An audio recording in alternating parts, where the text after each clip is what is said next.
Hi, my name is Allison Lang, and today I'm going to talk about why recruitment and staffing is so important within a workplace. Why recruitment and staffing is so important is because if you place an employee in a wrong role, it can cause a lot of impact within the organization. And it also, if you make a wrong decision within the organization or an employee, it can cause the business to lose a lot of money. And if you also place an employee in an inappropriate role, it can cause the employee to be stressed out. And we all know that when an employee is stressed out, they don't work as well as they should. The characteristics of recruitment that a recruiter is looking for, one would be interpersonal skills, such as good personality, being able to talk to other employees, and having a good outlook on things. And they also are looking for knowledge of the company, as in like background information, what the company is about, the founder of the company, things along those lines. And they're also looking for good technology skills. With technology evolving every day, you always want to be up to date on technology and how to work different computers and Microsoft Word and Microsoft Excel, everything like that. And you also want to have a lot of enthusiasm as an employee. You don't want to come into work like not enthusiastic about the day. And employee recruiters are really looking for that within an employee. And expertise advice, you always want to watch out for anti-discrimination laws because it will prevent lawsuits within the company or the organization. And you also want to be up to date on electronic data, because a lot of new employees are updating their resumes and things like that, so you always want to be up to date on that. And if you are to hire a new employee, you want to have a probationary period for that employee, because it allows for early termination if something was to happen with the employee, or everything that kind of cushions the company for lawsuits and things like that. And you also want to keep up to date on employee benefit packages, allowing having insurance and things along that line, because a lot of employees are looking for that, especially nowadays since Obamacare might be taking effect. And a checklist for hiring a new employee would be for recruiter really needs to ask themselves, do they really need a new position? Do they really need to hire someone, or can they kind of multitask with another employee?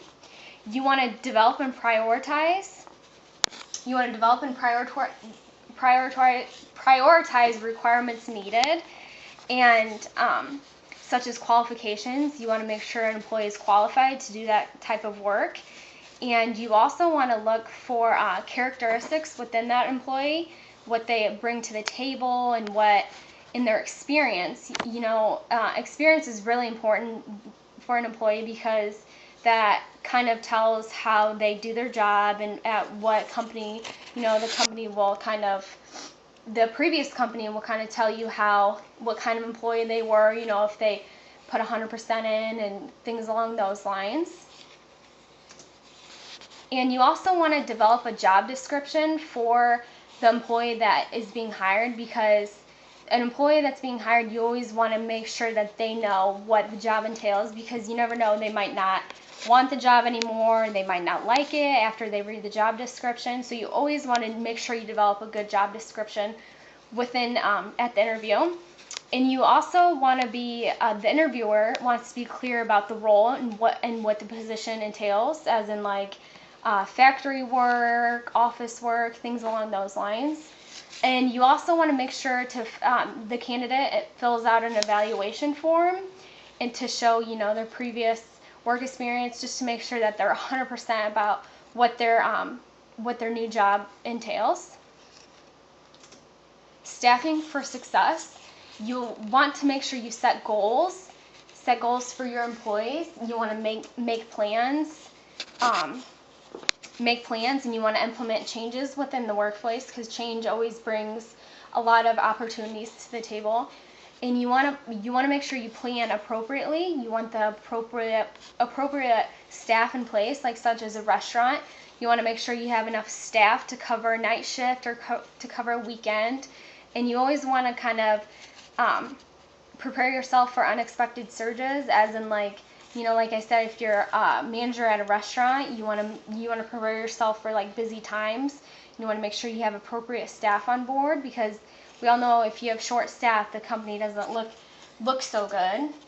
And here's the hiring process that a lot of companies use. Phase 1 would be recruiting and pre-screening.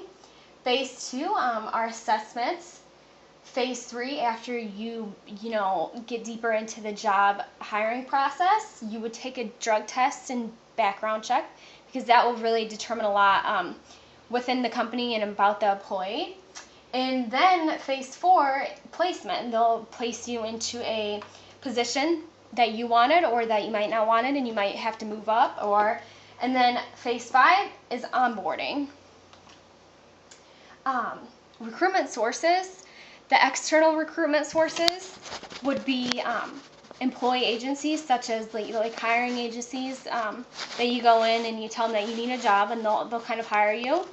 Another external recruitment source is advertising. You see advertisements in the mail, newspaper, billboards, things along those lines. And a lot of recruitment sources work from recommendations, maybe within an employee, within a family member. Recommendations are very important for many companies. And internal recruitment sources would be transfers, maybe within a different branch of the company. If they want to kind of branch out to a different position, how that employee already works and and their knowledge. And you also maybe promotion. If an employee gets a promotion, they can maybe be transferred. And also retired employees. Nowadays, a lot of retired people are coming out of retirement because they can't afford living expenses these days, especially because living costs are greatly on the rise. And objectives. You want to become an expert on employee process and what it entails. And you also want to learn the effective recruitment strategy and what works best and what recruitment strategy doesn't work the best. And you also want to select the right employee, because obviously if you don't select the right employee, that it can cause a lot of negativity within the workforce. And you want to stay competitive by assessing different strategies, because competition really brings good aspects to an organization. And here are my works cited, my primary and secondary sources. Thank you so much.